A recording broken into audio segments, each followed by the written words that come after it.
Who is Afraid of Virginia Woolf by Edward Albee. Characters, Summary, Analysis. Hello and welcome to the discourse. Who is Afraid of Virginia Woolf is a three-act dark comedy play by Edward Albee that was first performed in October 1962 during the heights of the Cold War. The play is one of the most successful plays belonging to the theatre of the absurd, and it suggests the imprints of the Cold War and the Berlin Wall built between East Germany and West Germany during that time. However, it is not a political play. Rather, it tells the story of a dysfunctional and self-destructive marriage between a history professor and his wife during a course of a night at their home on the campus of a small college in New England. At one instance, while arguing against his wife, the history professor shouts, "I will not give up Berlin." The play investigates the themes of reality and the importance of illusions in life. The two married couples discussed in the play rely upon their illusions for the success of their married life, and as soon as they dare to face reality, they find their marriage is going into shambles. In addition, the play also criticizes the American dream of perfect life. Despite its title, the play has nothing to do with the late celebrated English novelist Virginia Woolf. Rather, it is a bad pun on Walt Disney's song Who is Afraid of Big Bad Wolf? The title actually means Who is Afraid to Live Without Illusions? Another theme of the play is the contradiction of love and hate. The married couple love each other, but they do feel intense hate against each other too. Characters of Who is Afraid of Virginia Woolf. Martha is the 52-year-old wife of a college history professor. Her father is the president of that college situated in New Carthage, a town in New England.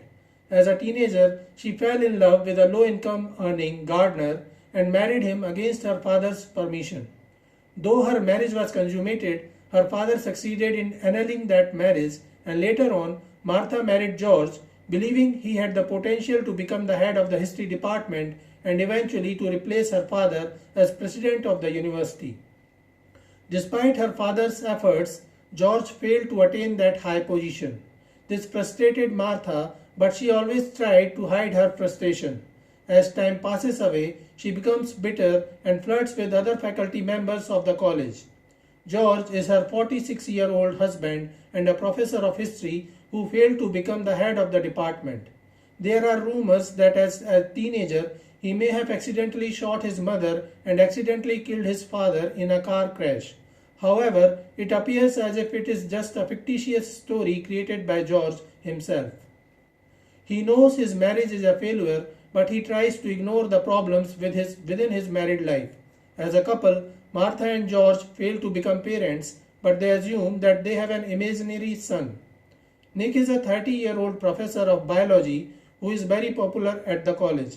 He got his master's degree at the very young age of 20, and it is believed that he will soon become the head of the Department of Biology. He appears smart and sexy, and there are rumors that he often succeeds in sleeping with the wives of other faculty members. However, when he attempts to sleep with Martha, he proves impotent. Honey is Nick's frail, beautiful wife who belongs to a rich family. She often appears sad and frustrated, and she tries to hide her sorrow in alcohol. She faced a teenage pregnancy that failed. Nick married her after abortion. Honey shares her fears of the pain of childbirth and of getting pregnant to George and tells him that she and Nick failed to have a child because she takes birth control pills to avoid becoming a mother. Later on, it is revealed that all this is an illusion that she created just to hide from the importance of Nick. Summary of Who is Afraid of Virginia Woolf. It is a three-act play, and the first act is titled Fun and Games. The play begins as George and Martha return home after a late-night university faculty party held at Martha's father's home. Martha's father is the president of the college, while George is a professor of history at the same college. It is early morning, and both George and Martha are a bit drunk. George says that they may take a final drink before going to bed, but Martha reminds him that they are expected to attend some visitors pretty soon.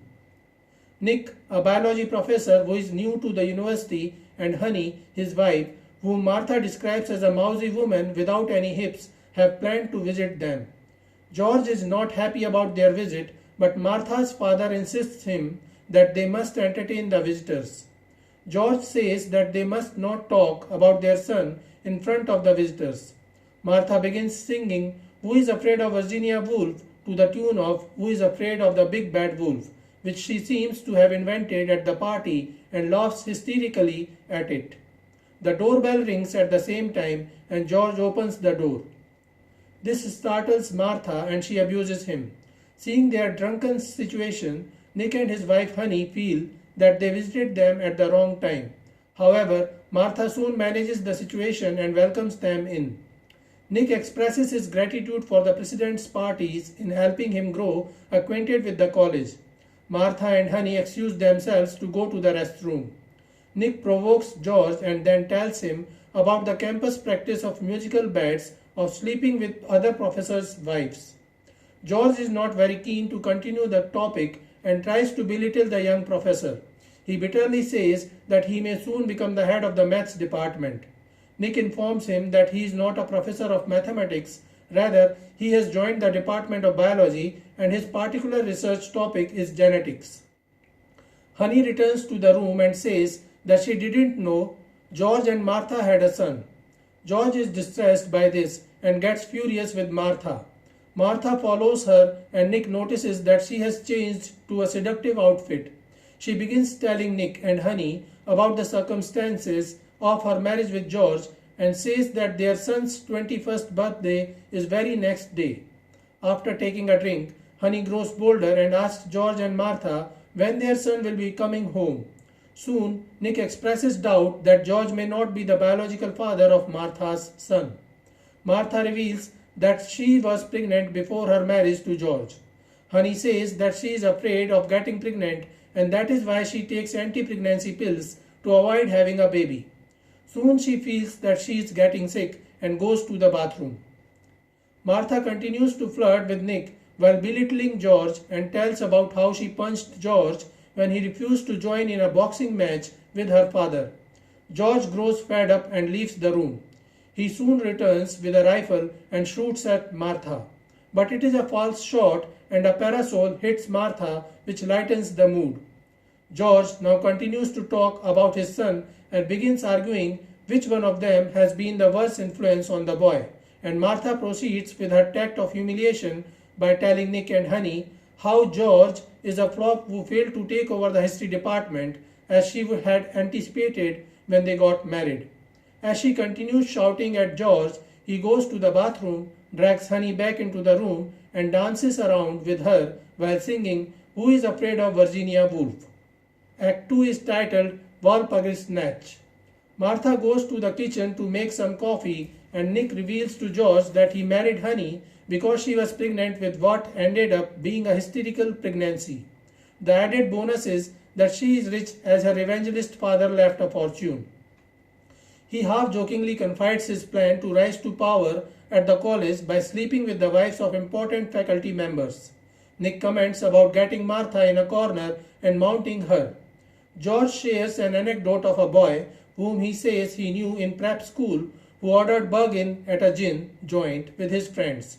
This boy had accidentally killed his mother with a shotgun and a year later, with his learner's permit in his pocket, he crashed into a tree and killed his father. Soon Martha and Honey return to the room. While Honey again begins feeling sick, Martha becomes more emboldened and openly flirts with Nick. Honey suggests that they may play a game of interpretive dance. Martha is excited about that and desires to dance with Nick lasciviously. George gets furious and shouts that the virgin boy who accidentally killed his mother and father was he, and he berates about his failed attempt to publish a novel on that story. Martha says that his father stopped George from publishing such a preposterous story. George gets furious and attacks and tries to strangulate Martha, but Nick intervenes and separates them. George says that they must change the game. He says that they have played Humiliate the Host and Hump the Hostess may be played later, but now they must play Get the Guests. He then tells a story about a girl named Mousy who puffed up and whose puff went poof. Honey interprets that the story is about her.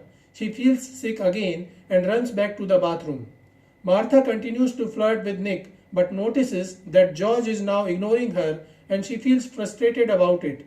Nick begins to kiss and grope her on the couch while Martha begins getting annoyed that George is not intervening. Nick then drags her to the bedroom, and while they move, they hit the doorbell chimes on the way. Honey listens to the sound of bells and returns back to the room. She tells George that she is terrified of getting pregnant and thus she takes anti-pregnancy pills to avoid having a child. She continues talking about the sound of the doorbell that she heard. This offers George an idea of a new trick to torture Martha. Honey goes back to the bathroom. Act 3 is titled The Exorcism. Martha returns to the room and finds that both Honey and George are missing. She is drunk and confused. She begins crying and says how much she adores George. She says that she and George cry all the time, then freeze their tears into the ice cubes for their drinks. Nick comes back too and wonders what is happening. Martha says that Nick is important, he cannot get an erection. She further says that no one but only George can satisfy her. She tells Nick not to believe appearances and praises George's ability to learn the games as quickly as she can change the rules. Nick wonders what games she is talking about. Martha continues to chide Nick and calls him a gigolo and a houseboy. The doorbell rings and Martha orders the houseboy to attend the door. Nick gets furious at this but opens the door. He finds George at the door, who came back with a bucket of flowers. He pretends to be a Western Union man and acts as if he has mistaken Nick for his and Martha's son. Nick gets fed up and calls them vicious, and George and Martha join together in deriding them. George and Martha again begin arguing over trivial issues. George throws the bucket on the floor and shouts that his marriage with Martha is a failure. He then goes to the bathroom and brings Honey back to the room.